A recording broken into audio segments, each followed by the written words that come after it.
estudyante sa Civil Military Operations Capability Enhancement Training may partisipar sa Brigada Eskwela 2024.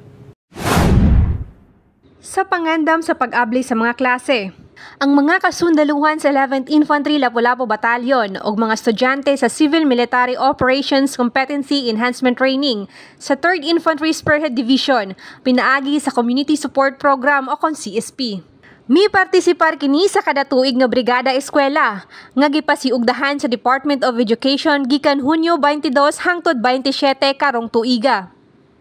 Pagtinabangay para sa usa ka lig-on nga eskwelahan, mao kini ang tema sa Brigada Eskwela nga ato makit-an sa mga ahensya sa atong gobyerno.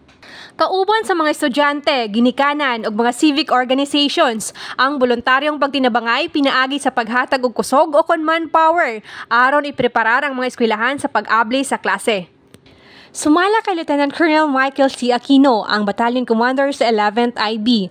Usa kini sa kalihukan sa inyong mga kasundaluhan sa panaghiusa og paghimo og kontribusyon sa pagpalambo sa kalidad sa edukasyon og paghatag og mas maayo nga luwas nga palibot para sa mga estudyante. Gikan diri sa Candugay High School, Barangay Kasalaan, Siato, Negros Oriental. Talia Mendoza alang sa kamaturan ngadto sa Kalinaw.